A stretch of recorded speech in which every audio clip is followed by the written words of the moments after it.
శ్రీ మహాజనాధిపతయే నమః. శ్రీ గురుభ్యో నమః.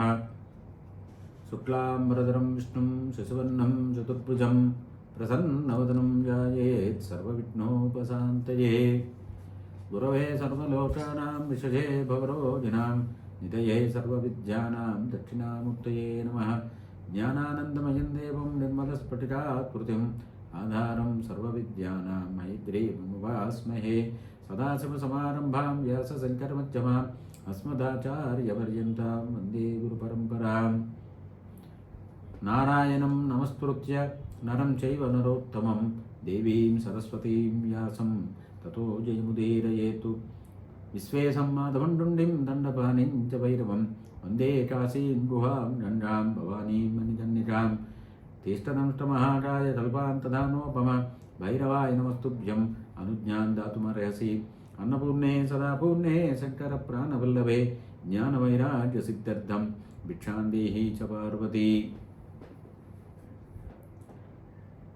బ్రాహ్మణ భోజన విధానం గురించి ఒక సందర్భంలో శ్రీకృష్ణ పరమాత్మని యుధిష్ఠిరుడు తెలియజేయవలసింది అని కోరడం జరిగింది. దాని సమాధానంగా శ్రీకృష్ణ స్వామి వారు బ్రాహ్మణుడు భోజనం చేసేటప్పుడు చేయవలసినవేమిటి, చేయకూడనివేమిటి అనే విషయం తెలియజేశారు.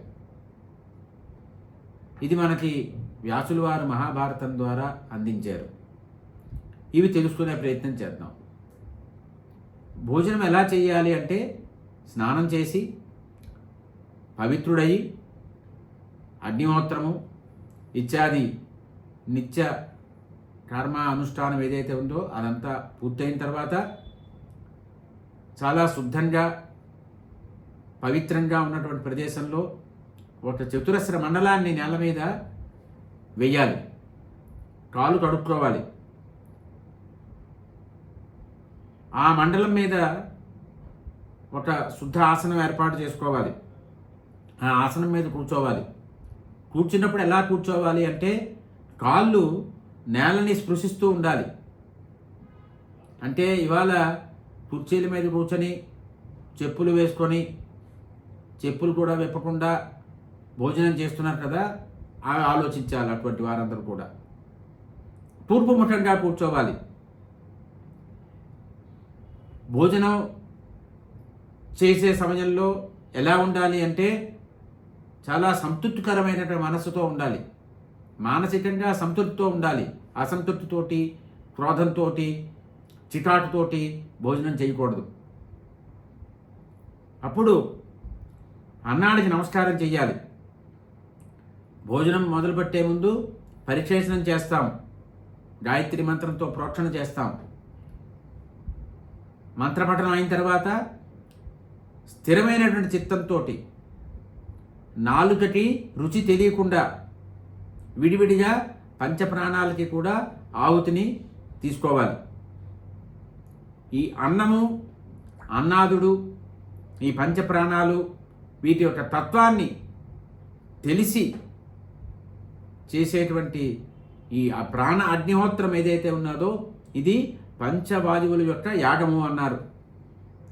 దీనికి విరుద్ధంగా భోజనం చేసేటువంటి వాడు మూర్ఖుడవుతాడు. అటువంటి బ్రాహ్మణుడు అంటే విధి విధానానికి అనుగుణంగా కాకుండా తద్భిన్నంగా భోజనం చేసేటువంటి వాడు ఆ అన్నంతో ఏమిటి చేస్తున్నాడయ్యా అంటే అసురులు అంటే రాక్షసులు, ప్రేతాలు వీరందరినీ కూడా తృప్తిపరుస్తున్నాడు. అందువల్ల మనము తినేటువంటి ఆహారము, మనం భోజనం చేసే విధానము దేవతల్ని తృప్తిపరిచే విధంగా ఉందా, లేదు అసురులని, రాక్షసుల్ని, ప్రేతాలని తృప్తిపరిచే విధంగా ఉందా అనేది మనం ప్రశ్నించుకోవాలి. ప్రాణాహుతులు ఇచ్చిన తర్వాత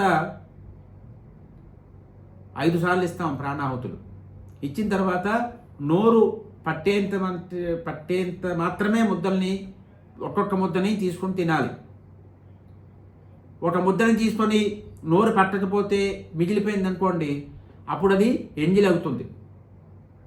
ఆ రకంగా తినగా ముద్దలో మిగిలినటువంటి అన్నం కానీ నోటిలోనే నిలిచిపోయి లోపలికి వెళ్లకుండా బయటకు వచ్చింది కానీ అది తినకూడదు.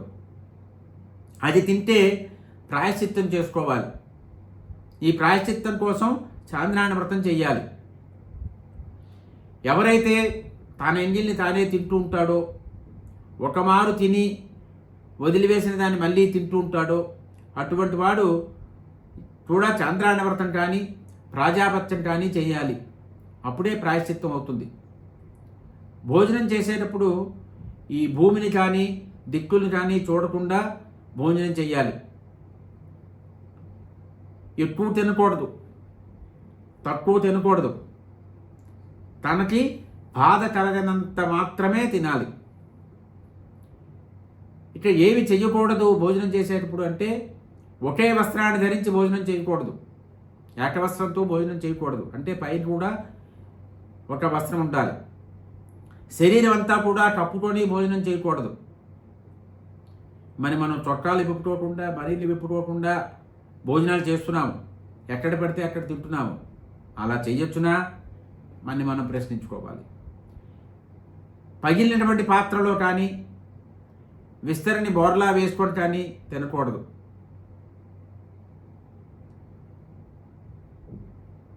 మనం భోజనం చేస్తున్నప్పుడు అన్నం తప్పించి ఇంకేమీ కూడా చూడకూడదు. అంటే టీవీలు అవి చూస్తూ ఇవాళ అన్నాలు తినేటువంటి అలవాటు అందరికీ అయింది. అది ఎంతవరకు శాస్త్ర సమ్మతమో మనం ప్రశ్నించుకోవాలి. భోజన సమయంలో వడ్డించినటువంటి అన్నాన్ని కానీ ఇతర పదార్థాలు ఏవైతే ఉన్నాయో వాటిని కానీ నిందించకూడదు. అలాగా నిందించినట్లయితే ఆ అన్నాన్ని రాక్షసులు తీసుకుంటారు. రాక్షసులకి ఆహారం అవుతుంది అటువంటి అన్నము. తన ఎంగిలిని ఎవరికి కూడా పెట్టకూడదు. స్త్రీ భుజించినటువంటి పాత్రలో భుజించకూడదు. స్త్రీ యొక్క ఎంగిల్ని తినకూడదు. స్త్రీతో కలిసి ఒకే పాత్రలో తినేటువంటి వాడు కూడా పాపాత్ముడు. స్త్రీ భుజించిన పాత్రలో భుజించేటువంటి వాడు పాపాత్ముడు. స్త్రీ ఎంగిలి తినేటువంటి వాడు పాపాత్ముడు. అంటే స్త్రీ భుజించిన పాత్రలో తిన్నవాడు, స్త్రీ ఎంగిలి తినేవాడు, స్త్రీతో కలిసి ఒకే పాత్రలో తినేవాడు, వీడు పాపాత్ముడు అవుతాడు. మద్యపానం చేసేటువంటి వాడు అవుతాడు. అంటే మద్యపానం చేస్తే ఏ పాపం వస్తుందో అటువంటి పాపం కలుగుతుంది వీడికి. అటువంటి వాడు పాపం పోవాలి అంటే ఏం చెయ్యాలి అంటే, మునులు ఎవరు కూడా దీనికి ప్రాయశ్చిత్తం ఏమీ చెప్పలేదు. అంటే స్త్రీ భుజించిన పాత్రలో తినేటువంటి వాడు, స్త్రీ ఎంగిలి తినేవాడు, స్త్రీతో కలిసి ఒకే పాత్రలో తినేవాడు ఆ పాపం నుండి ముక్తి పొందడానికి ప్రాయశ్చిత్తం ఏమి కూడా మునులు ఎవరు కూడా చెప్పలేదు అని చెప్పారు శ్రీకృష్ణ స్వామి వారు. మనం నీరైనా ఏదైనా తాగుతున్నప్పుడు ఆ నీటి బిందువులు అన్నం మీద పడతాయి. ఒక సందర్భంలో పడినట్లయితే అటువంటి అంటే తాగేటప్పుడు నీటి బిందువులు అన్నం మీద పడినట్లయితే ఆ అన్నం కూడా తినకూడదు. అది తింటే చాంద్రాయణ వ్రతం చెయ్యాలి ప్రాయశ్చిత్తం కోసం. వెంట్రుకలు పురుగులు ఉన్నటువంటిది నోటితో ఊదుతూ ఉంటారు కొంతమంది, వేడిగా ఉందండి అని. ఆ రకంగా నోటితో ఊది చల్లార్చినటువంటి అన్నము కూడా తినకూడదు. అది తింటే చాంద్రాయణ వ్రతం చెయ్యాలి ప్రాయశ్చిత్తం కోసం. భోజనం చేసే చోటు నుంచి లేచిన తర్వాత మళ్ళీ ముట్టుకోకూడదు. కాళ్ళు తగలకూడదు అన్నానికి. ఎవరు కూడా దాటకూడదు. అలా ఎవరైనా దాటినట్లయితే లేదు కాళ్ళు తగిలినట్లయితే అది రాక్షస అన్నం అవుతుంది. అందువల్ల భోజనం చేసే చోటు నుంచి లేచి మళ్ళీ ముట్టుకోవడము, కాళ్ళు తగలడము, దాటడము, ఈ సందర్భాల్లో అటువంటి అన్నాన్ని తినకూడదు. ఆచమనం చేయకుండా భోజనం చెయ్యాలి. ఆచమనం చేసి భోజనం చెయ్యాలి. ఒకవేళ ఆచమనం చేయకుండా భోజనం చేసేటువంటి అయితే అటువంటి వాడు ఆసనం నుంచి లేచిన వెంటనే స్నానం చెయ్యాలి, లేకపోతే అపవిత్రుడవుతాడు. అందువల్ల ఈ రకంగా భోజన విషయంలో నియమాలు అందరూ పాటించాలి. ముఖ్యంగా బ్రాహ్మణులు ఎవరైతే ఉన్నారో వారు ఈ నియమాలన్నీ పాటించాలి అని శ్రీకృష్ణ స్వామి వారు ధర్మరాజుకి ఇచ్చినటువంటి దివ్యమైనటువంటి ఉపదేశము. అన్నానాం నియమో నాస్తి అని కలియుగ లక్షణాల్లో చెప్తారు. అందువల్ల ఈ కలి ప్రభావం వల్ల భోజన విషయంలో ఏమాత్రము నియమము నిష్ఠ లేకుండా, పరిశుద్ధత లేకుండా, ఏమీ ఆచార వ్యవహారాలు పాటించకుండా ఆహారాన్ని తీసుకునేటువంటి దుస్థితి ఇవాళ మనకు కలిగింది. కాబట్టి ఇకనైనా సరే మనము కనీసము ఆహార స్వీకరణ విషయంలో శాస్త్రసమ్మతమైనటువంటి విధానాన్ని పాటిద్దాము.